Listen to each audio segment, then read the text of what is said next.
Que Dios nos bendiga, hermanos y hermanas.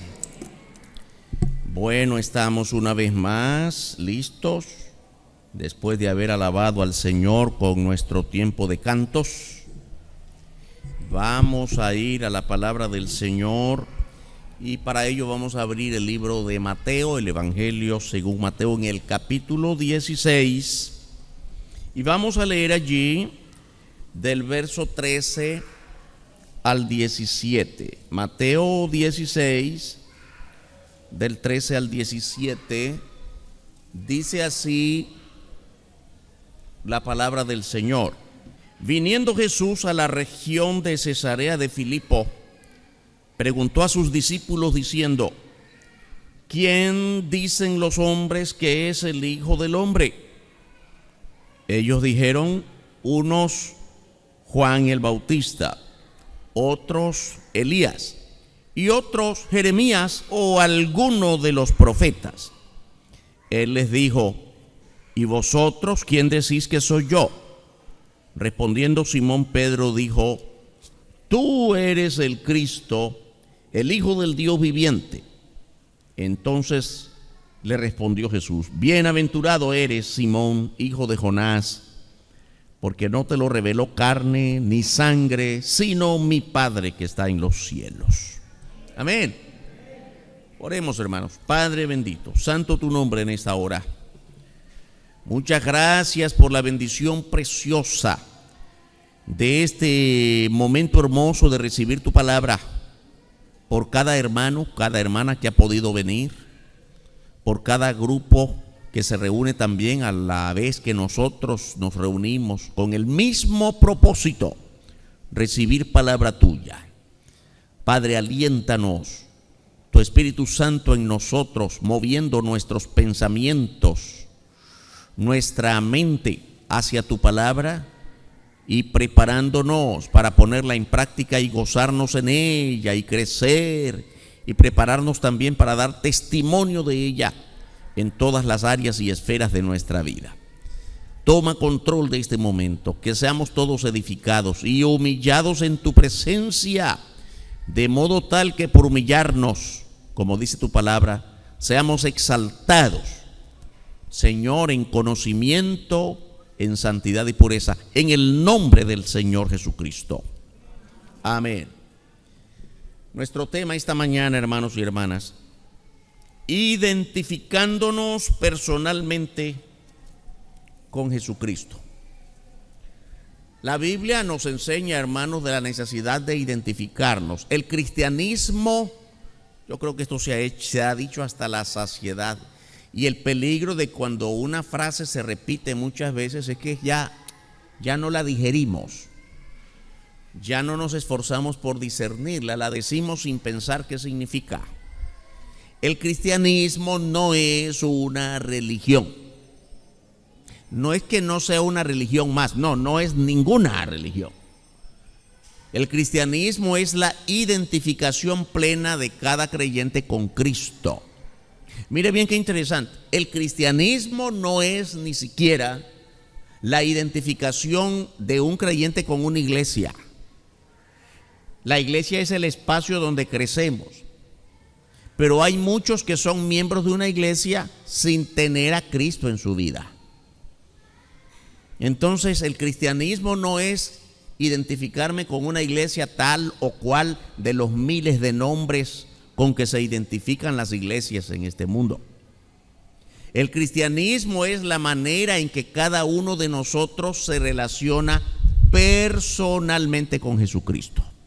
Y a eso marca la diferencia entre un cristiano y otro cristiano. Aunque se llame cristiano, muy probablemente no lo sea. ¿Cuánto hay de Cristo en tu vida? Tenemos que aprender a identificarnos. Y por supuesto que para que usted me pregunte: oiga, ¿usted es amigo de Carlitos? Pues fíjese que yo tengo que conocer bien a Carlitos para decirle que sí soy amigo. Puede ser que sea conocido. Mire, a Carlitos lo conozco, somos vecinos, ahí crecimos juntos. Somos conocidos, pero eso no nos hace amigos. ¿Puede entender la diferencia? A veces tenemos muchos conocidos. A Cristo, yo le conozco, sí, me han hablado de él. Ahora, ¿es tu Salvador? No he llegado hasta ahí, no entiendo esa parte. Bueno, no es cristiano. Hay que pensar en esto. Entonces, para identificarme con Cristo necesito conocer a Cristo. ¿Quién es Cristo? ¿De dónde viene Cristo? ¿Qué hace Cristo? ¿Por qué es vital conocer e identificarme personalmente con Cristo? Ahora, hay personas que saben que rechazan a una persona por causa de otra. Conozco el caso de una niña hace muchos años en una escuela. La niña, tercer grado quizá, 9 años, rechazaba a su maestra. Y la maestra era una de las mejores de la escuela. No entendía por qué. Su mamá, la maestra mandaba a llamar a su mamá y su mamá no acudía. De hecho, parece que la mamá llegó a inscribirla, a matricularla y no volvió a aparecer más. La niña llegaba sola. Y la maestra insistía, dile a tu mamá que venga, porque la niña tenía un rechazo a su maestra. Allá al tiempo la mamá por fin fue convencida de visitar la escuela, fue a ver a la maestra y la maestra le manifestó su preocupación. No sé por qué razón su niña me rechaza, no me trae tareas, no se comporta bien conmigo, prefiere hablar con otras maestras y no conmigo. Y la mamá de la niña quedó viendo fijamente a los ojos de la maestra y en silencio, no le dijo nada, y al final le dijo, ¿sabe? Ahora que la conozco a usted, ahora que la veo físicamente, puedo entender por qué mi niña la rechaza. Dijo la maestra, ¿qué pasa? Mi esposo nos abandonó cuando ella tenía apenas 1 año. Y nos abandonó porque se fue con una vecina.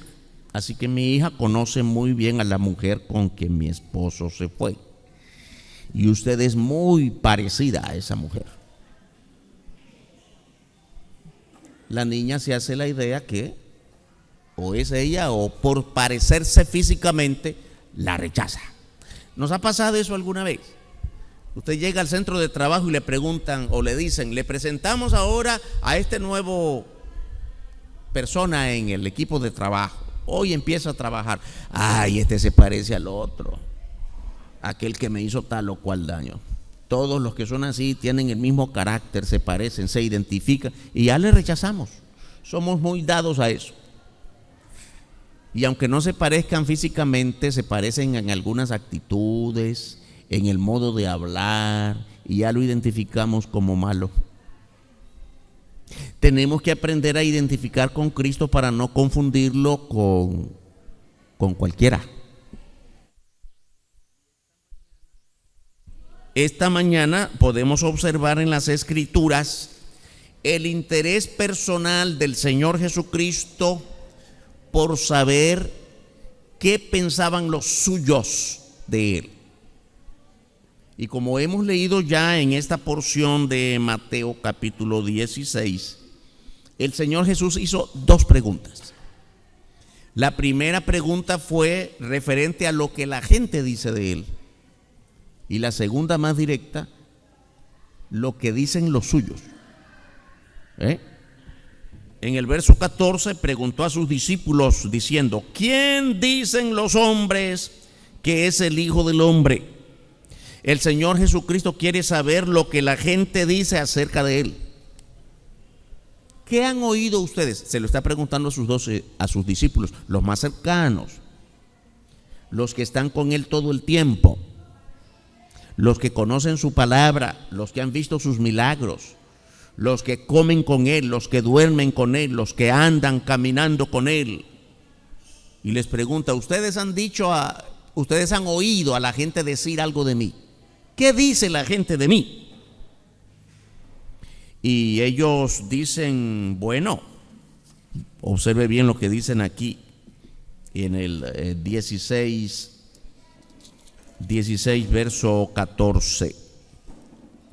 En el 14 dice, bueno, ellos dicen, unos dicen que tú eres Juan el Bautista, otros dicen que tú eres Elías, otros dicen que tú eres Jeremías, otros dicen es cualquiera de los profetas.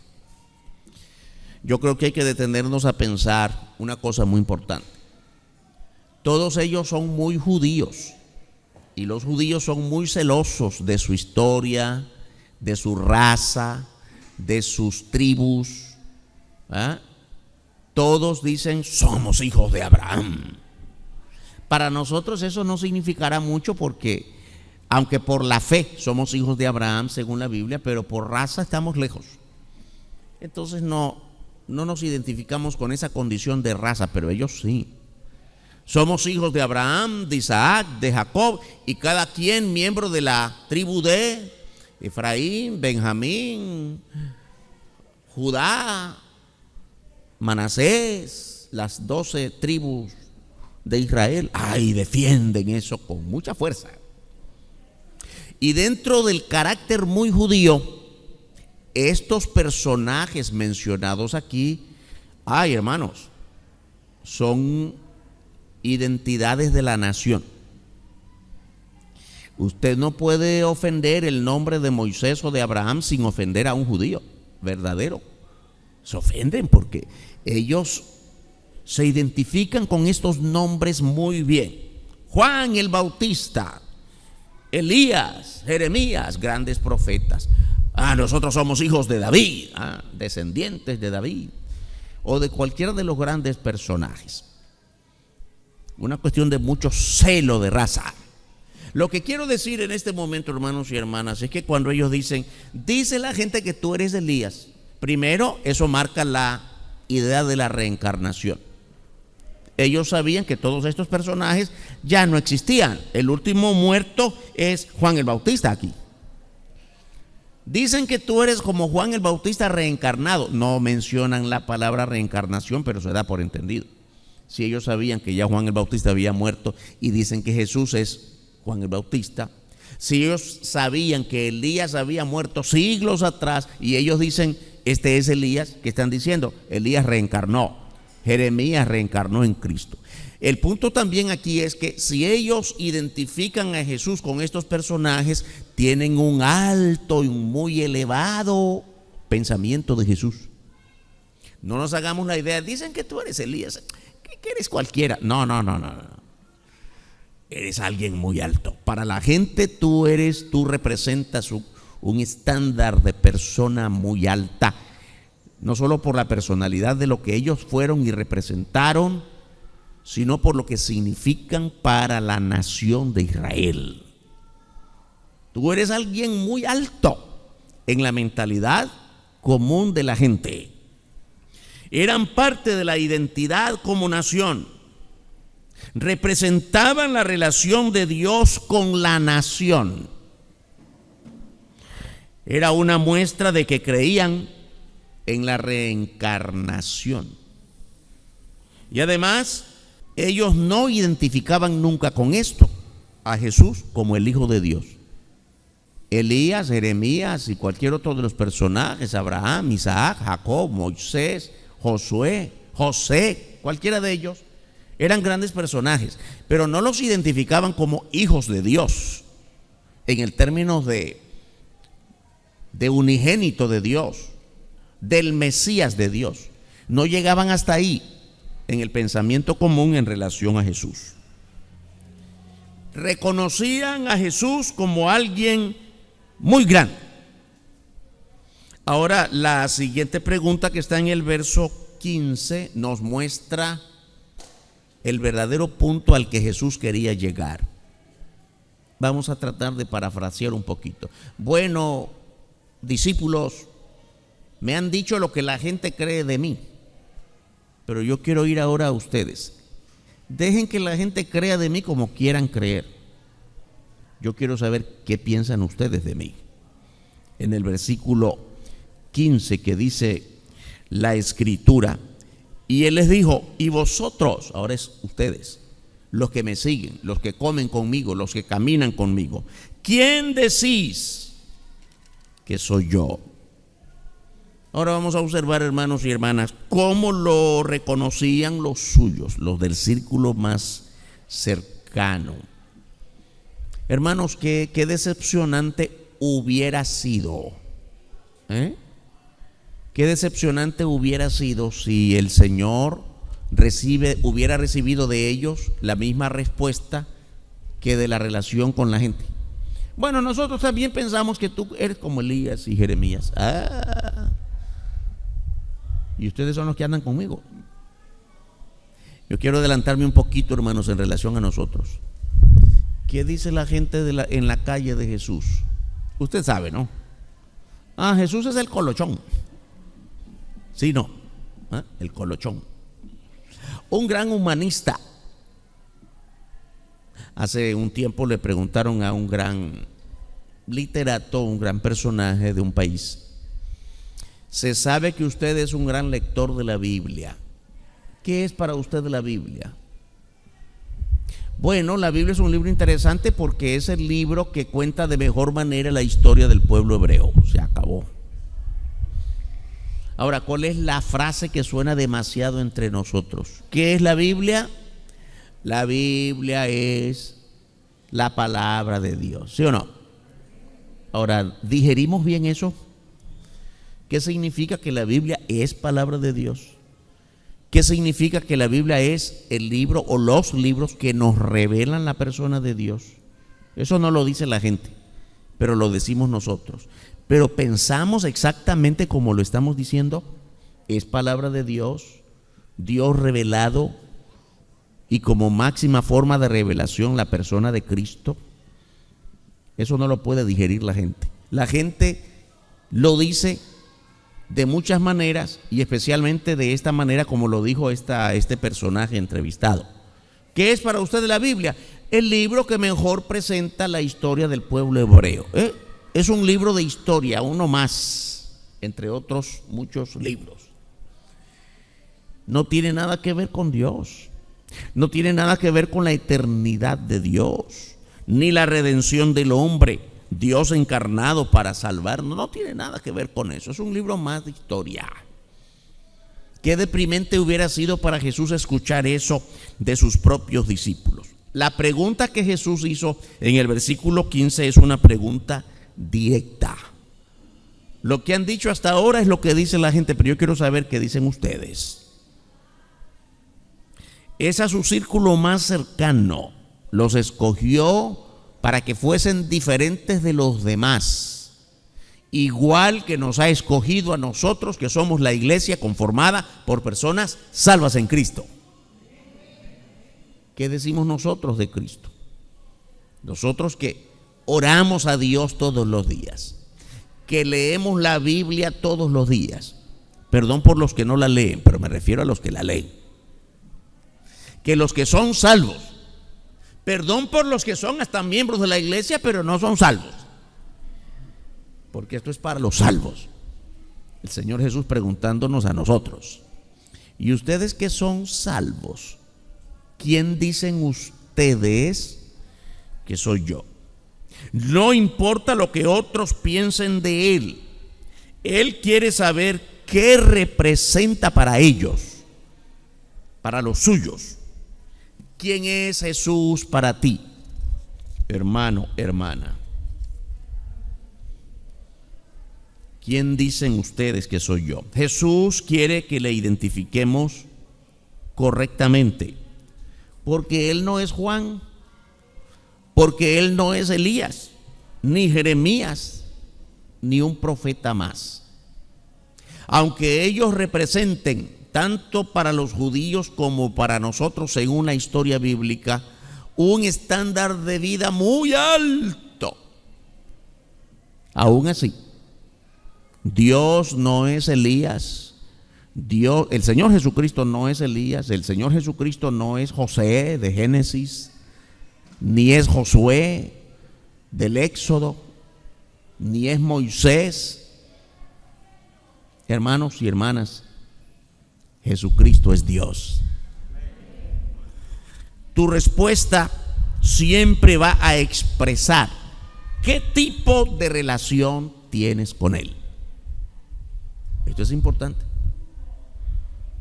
Si ahora nosotros nos preguntamos uno a otro, ¿qué es Cristo para ti? Tu respuesta va a revelar tu relación con Dios. Tu respuesta va a darnos a conocer qué piensas de Dios y de su Hijo Jesucristo. Tu respuesta nos va a mostrar qué tipo de cristiano eres. Así que no podemos decir cualquier cosa. Y claro, cuando el Señor Jesús hizo esas dos preguntas, ¿quién dice la gente que soy yo? ¿Y quién dicen ustedes que soy yo? La respuesta que está aquí es contundente. La respuesta que está aquí nos revela, nos muestra hasta cuánto había penetrado la obra de Cristo, la convivencia de Cristo en ellos, en los discípulos. La Biblia nos enseña en el versículo 16. Respondió Simón Pedro, oiga bien, tú eres el Cristo, el Hijo del Dios viviente. Parece que la respuesta es una sola, pero hay dos cosas aquí. El Cristo. Muchas otras veces hemos estudiado acá en nuestra iglesia lo que significa el Cristo. ¿Por qué no dijo tú eres Cristo? Porque tú eres Cristo sonaría como un nombre personal. Y ahora hemos aprendido que Cristo no es un nombre personal.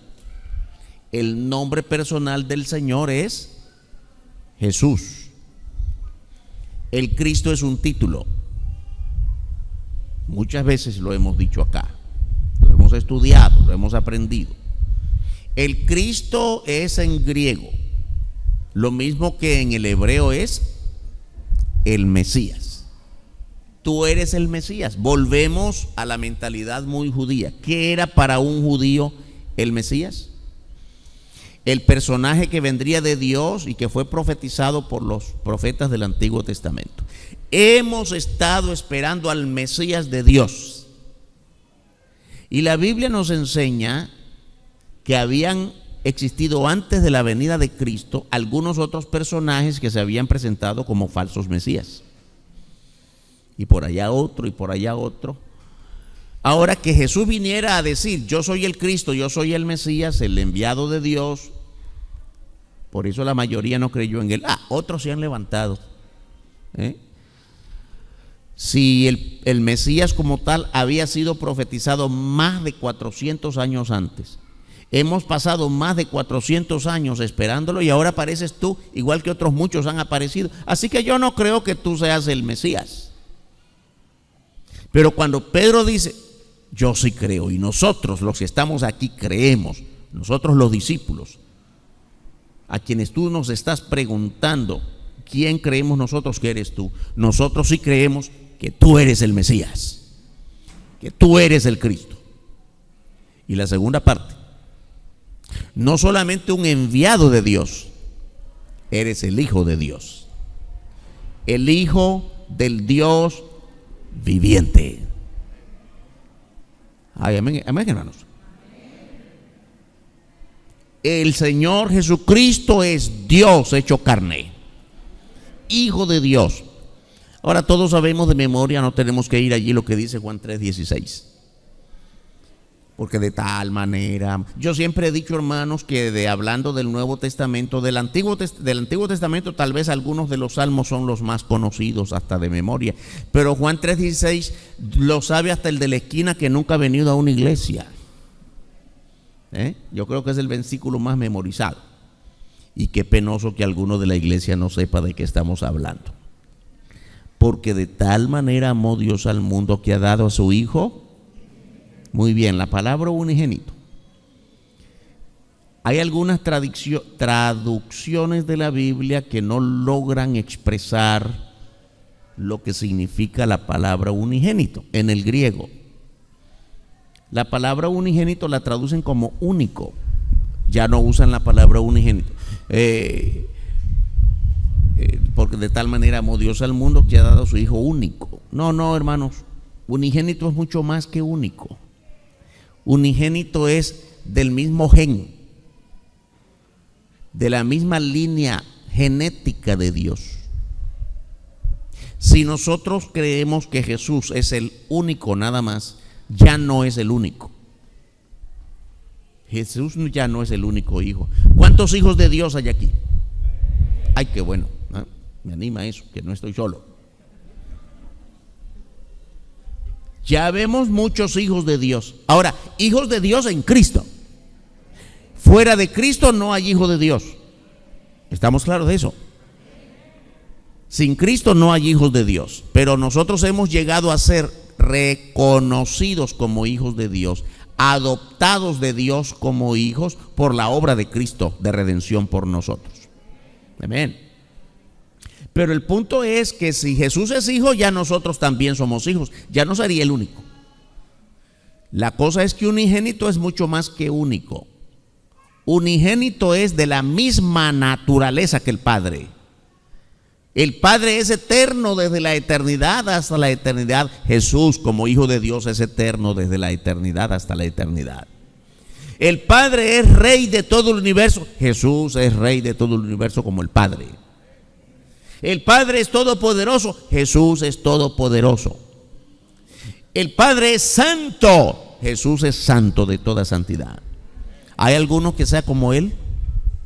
Ninguno. Entonces, aunque ahora somos llamados hijos de Dios, no tenemos el mismo gen en el sentido de unigénito de Dios. No somos de la misma naturaleza eterna, santa, todopoderosa, omnisciente, etcétera, etcétera. Solo Jesucristo es unigénito de Dios. Y eso es lo que Pedro está diciendo aquí. Tú eres el Cristo, tú eres el Mesías que hemos estado esperando, pero además eres hijo del Dios viviente. Solo tú, en tu sola naturaleza, eres hijo de Dios.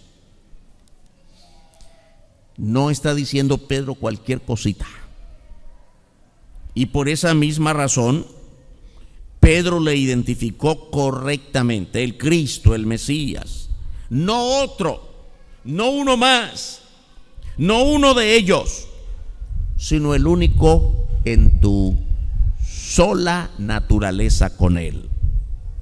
El Hijo del Dios viviente, no cualquiera, sino el Hijo de Dios que vive.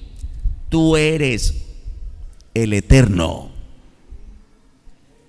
La respuesta de Pedro, hermanos y hermanas, es una identificación personal. Te seguimos porque sabemos quién eres. Cuando nosotros vamos a las Escrituras y vemos de qué manera el Señor Jesús empezó a llamar a uno por uno. Oiga, Jesús pasaba por cualquier ciudad y cada vez que pasaba por alguna ciudad hacía un milagro por aquí, sacaba endemoniados por allá y aliviaba endemoniados y hacía tantas cosas. Y cada vez que pasaba por una ciudad y otra ciudad, le seguían multitudes. Después, cada quien regresaba a su ciudad y seguía su vida normal. Pero cuando empezó a llamar a cada uno de los 12, recuerda cómo llamó a Leví. ¿Quién es Leví? El hijo de Leví de los 12 tribus. No. ¿Quién es Leví? Mateo. Un publicano, un funcionario, ocupado cobrando impuestos. Y cuando el Señor Jesús le vio, le identificó, muy ocupado en su trabajo, Leví o Mateo, ¿qué le dijo el Señor? Solo una frase, ¿alguien recuerda? Sígueme. ¿Qué hizo Mateo?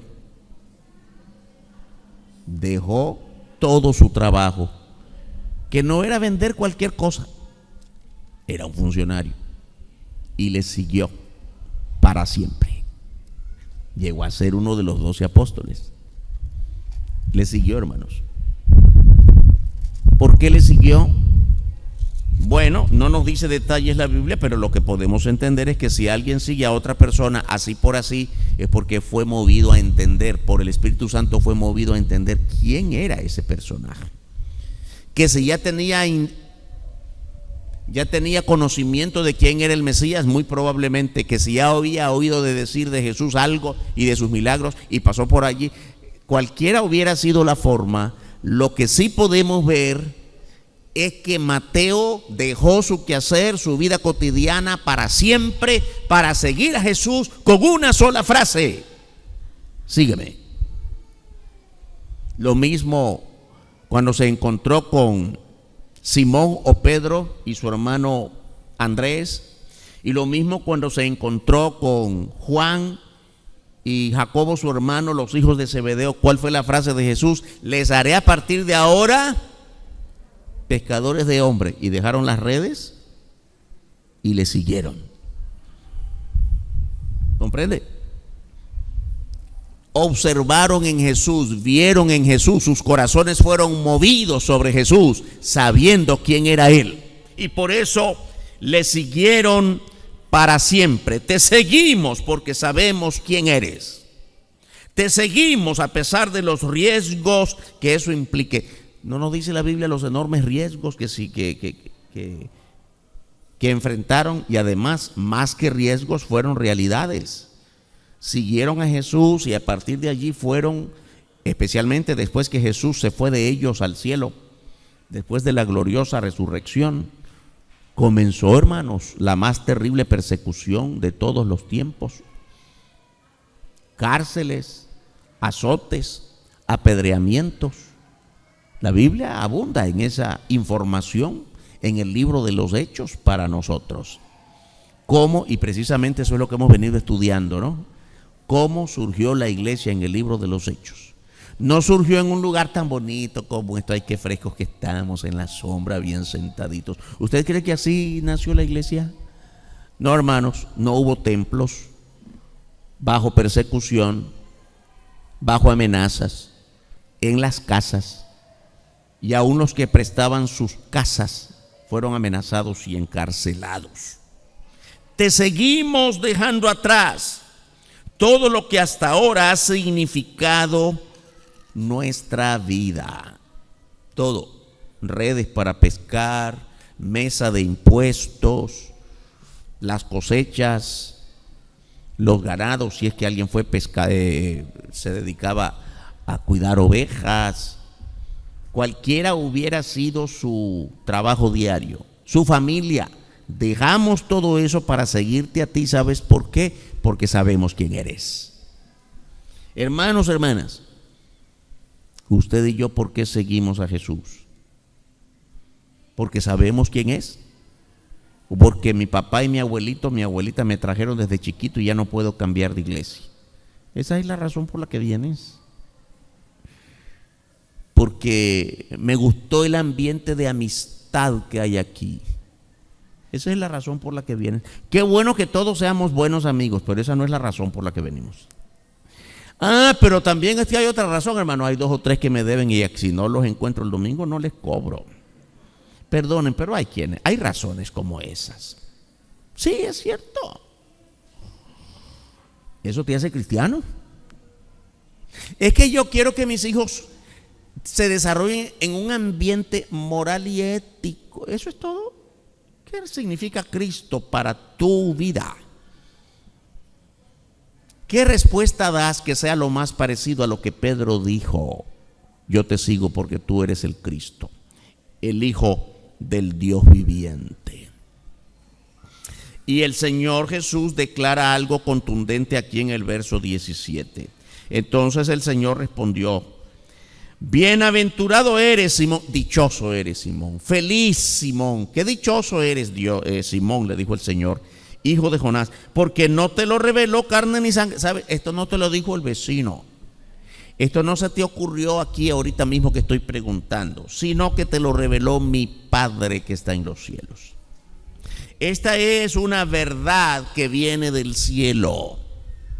Esta es una verdad declarada por Pedro, que no surgió del ser humano, que no surgió del círculo de intelectuales. El Señor Jesús no formó un grupo de 12 intelectuales. Es más, cuando más allá vemos el desarrollo del Evangelio, vemos que la gente dice: ¿y de dónde esta gente habla con tanta autoridad? Si esos son del vulgo. ¿Sabe lo que eso significa? Del vulgo no es vulgaris como nosotros usamos esa palabra. Del vulgo es Pues del populacho. Sabemos de dónde son nuestros vecinos aquí en Galilea. Y ahora me va a decir que Pedro es un gran intelectual si es un pescador. Pero por eso el Señor le dice, eso no viene de ti, Pedro, eso te lo reveló mi Padre que está en los cielos. La verdad que pronunció Pedro no es de origen humano, hermanos, hermanas, viene de Dios. Jesús vino con el propósito de hacernos parte de su reino. Aún la palabra reino suena ya como muy... Nosotros como cristianos tenemos un lenguaje muy evangélico. Y quiero decir como muy... Bueno, muy evangélico es muy religioso, muy ritual. No debería ser la palabra evangélico relacionada con eso, pero lamentablemente sí lo es. Y entonces cuando hablamos de reino, ¿cómo identifica usted un reino terrenal? Una reina o un rey con una gran corona y con una gran autoridad. Y si vamos a los imperios del pasado, con un gran séquito y grandes ejércitos y un trono majestuoso y un palacio. Y cuando hablamos del reino de Dios, yo no sé qué idea nos tenemos. Como que una cosa chiquitita. Hermanos, mucho más que un palacio y coronas de toda clase, el reino de Dios es eterno y es celestial. Y qué grande cosa que Dios a cada uno de nosotros, simples mortales, nos ha hecho parte de su reino. No le hemos podido dar en nuestra mente y en nuestro corazón el verdadero lugar a ese concepto enorme. El reino de Dios es superior a toda la suma de los reinos más grandes de toda la historia de este mundo. ¿Y cuántos reinos enormes han habido? Oiga, vaya a la historia del Éxodo. Qué grande fue el imperio egipcio, qué grande fue el imperio asirio, y más grande el imperio babilónico, que es de lo que más se nos cuenta en las escrituras, porque allí estuvo el pueblo de Judá cautivo 70 años. Qué grande los grandes reinos, qué grande el imperio romano, pero el reino de los cielos es superior a la suma de todos ellos, y nosotros somos parte de ese reino. Hermanos, hermanas, nos hizo parte de su reino. Nos hace parte de su reino mediante su gracia. Nos dice la escritura en capítulo 3 de Juan. Juan el Bautista dijo de Cristo en esta porción: porque el que Dios envió, las palabras de Dios habla. Estoy leyendo Juan 3, versos 34 al 36. Dice Juan el Bautista allí, escribe Juan el apóstol, pero está dando referencia de lo que dijo Juan el Bautista de Cristo. Porque el que Dios envió, las palabras de Dios habla. Pues Dios no da el Espíritu por medida. El Padre ama al Hijo, que es Cristo, y todas las cosas ha entregado en su mano. El que cree en el Hijo, que es Cristo, tiene vida eterna. Ay, hermanos, ¿cuántos han creído en el Hijo? ¿Tiene vida eterna usted? Porque si usted dice, creo en el Hijo, pero no tengo vida eterna, yo no sé qué evangelio es ese. Pero no es el de la Biblia. El que cree en el Hijo tiene vida eterna. Pero el que rehúsa creer en el Hijo, el que rechaza creer en el Hijo, el que no quiere creer en el Hijo, no verá la vida, no está vivo, sino que la ira de Dios está sobre él.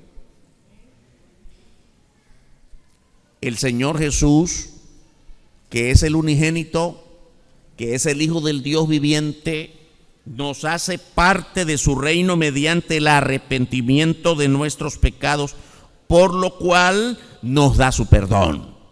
Hermanos y hermanas, otra cosa que parece que ya se volvió algo como muy trivial en el lenguaje evangélico: Dios me perdona, y así como si fuese una simple cosa, sin valorar de qué nos ha perdonado: de todo pecado. Y toda forma de pecado es oprobiosa a los ojos de Dios, por muy chiquitos que creas que son tus pecados. En el libro de Lucas, el capítulo 24, leemos la palabra, versos 46 y 47. Y les dijo: así está escrito, y así fue necesario que el Cristo padeciese y resucitase de los muertos al tercer día, y que se predicase en su nombre el arrepentimiento y el perdón de pecados en todas las naciones, comenzando desde Jerusalén. Que seamos parte de su reino es, por supuesto, una grande cosa, un gran privilegio, pero eso no se detiene allí. También es un gran compromiso. ¿Cuál es el gran compromiso, hermanos? La tarea de todo discípulo, y los creyentes somos discípulos de Cristo. La tarea de todo discípulo es no solo ser discípulos. La manera en que mostramos que somos buenos discípulos es haciendo discípulos a otros. Muchas veces nosotros confundimos la palabra discípulo con el simple hecho de ir a la calle y evangelizar.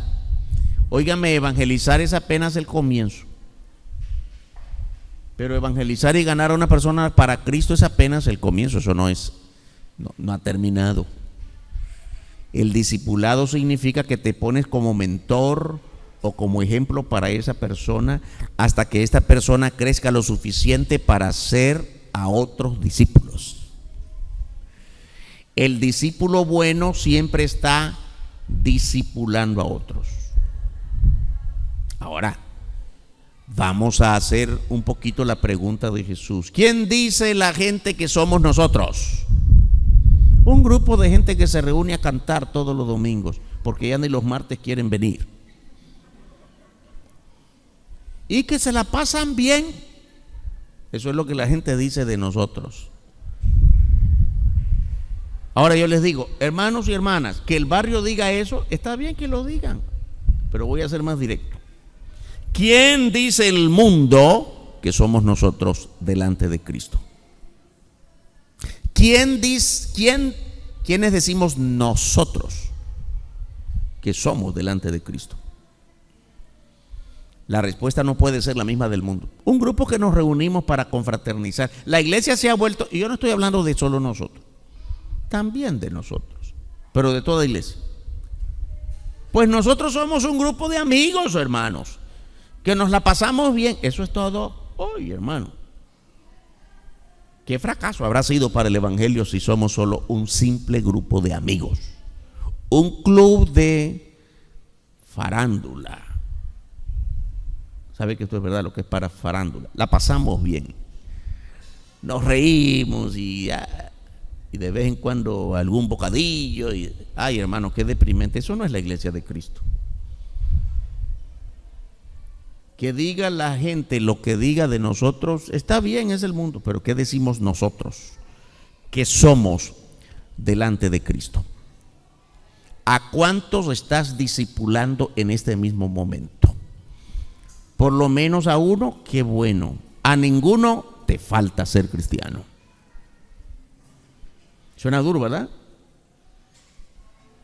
Cristianos consumidores. Venimos aquí para comer la palabra y qué bueno que estuvo. Ay, ojalá que el próximo domingo también reciba palabra bonita, pero para comer y comer y comer. ¿Cuánto de lo que comes das a otros? El evangelio. Cuando el Señor Jesucristo, y a esto le llamamos la gran comisión, ¿no? Mateo 28, la parte final, al cierre de Mateo, y también Marcos, y también Hechos, son distintas versiones de la misma gran comisión. Id y haced discípulos. Ah, pastor, eso es para usted. ¿Quién le dijo que eso es para pastores? También para el pastor, pero no es solo para el pastor. Eso es para el evangelista, que reúne miles en un estadio. ¿Y quién le dijo que es solo para él? Eso es para los hermanos escogidos en alguna comisión que se llame comisión de evangelismo. No, ¿y quién le dijo eso? Eso es para líderes. ¿Y quién le dijo que el hacer discípulos es solo para líderes? El Señor Jesús está hablando a todo creyente. Id y haced discípulos a todas las naciones, empezando por tu casa. ¿Cómo sabemos que es empezando por tu casa? Porque el Señor Jesús dijo, en Jerusalén era donde vivían, su vecindario. En Judea era el país. En Samaria, el otro país, ya rompió las fronteras. Y hasta lo último de la tierra. Entonces, pensando en lo último de la tierra, ¿cuándo acabamos de hacer discípulos? Cuando alcanzamos al mundo. Mientras no alcancemos al mundo, no tenemos recreo. No tenemos permiso de descansar. Hacer discípulos hasta que todo el mundo crea que Jesús es el Cristo, el Hijo del Dios viviente. Eso no acaba, hermanos. Así que, ¿a cuántos estás discipulando hoy para que podamos decir, somos el cuerpo de Cristo, discípulos de Cristo, discipulando cada vez más a otros? Qué pena que hay algunos que están diciendo, pastor, qué bueno que lo veo, no me visita. Y tienen 20 años de ser de la iglesia. Ay, hermanito, qué pena. Yo creí que me iba a decir, visité a 8 esta semana. Hay un principio muy grande que se viene repitiendo en los últimos años en las iglesias. No es nuevo, pero hay que hacerlo con más énfasis. Un escritor cristiano. El pastor no pare ovejas. Las ovejas paren ovejas. Ay, pastor, usted no va a las casas, usted no va a la calle. Y yo no estoy diciendo que alguien me lo dice a mí, no. Pero es lo común en toda iglesia, ¿no? Usted ya no visita, usted no hace. No, es que el pastor no está puesto para parir ovejas. Está puesto para entrenar a los pastores de ovejas. Son las ovejas las que paren ovejas. Perdone la manera en que vamos a hacerlo, pero vamos a seguir un poquito la figura. Usted es una oveja de Cristo. ¿A cuántas ovejas ha parido usted? ¿A cuántos está discipulando? Yo creo, hermanos, que la Biblia, como palabra de Dios, nos confronta con todas estas realidades crudas, que cuando las leemos y las estudiamos y las entendemos bien, nos hacen ver qué pobre cristianismo estamos viviendo. Qué pobre cristiano soy. Y esto yo no estoy diciendo que no soy salvo, que no somos salvos. Estoy diciendo, soy salvo en Cristo por su mera gracia, pero no estoy cumpliendo con las grandes demandas de Cristo a nuestra vida como iglesia. Mi intención con esta palabra, hermanos, no es que salgamos desanimados, todo lo contrario, animarnos a empezar a cumplir lo que Dios demanda de nosotros en Cristo. Discípulos constantemente discipulando a otros. ¿Quién dice la gente que soy yo? Que diga lo que diga la gente. ¿Quién dicen ustedes? Señor, tú eres mi Señor, que me mueve a ganar a más personas para tu reino, haciendo discípulos constantemente. Cristo es el Hijo de Dios que vino del cielo a la tierra para establecer contigo una relación muy personal. Su muerte por nuestros pecados marcó la condición de amor de esa relación personal. Él no es un profeta más, sino el unigénito Hijo de Dios, el amado del Padre. Él quiere ser tu Salvador y cambiar para siempre tu vida. Cristo será tu nueva identidad. Vamos a orar. Te alabamos, Padre. Muchas gracias por esta palabra que a todos nos exhorta. Gracias, Señor, que estamos claros que no es palabra humana en la carne, es palabra santa, pura, eterna, palabra del cielo.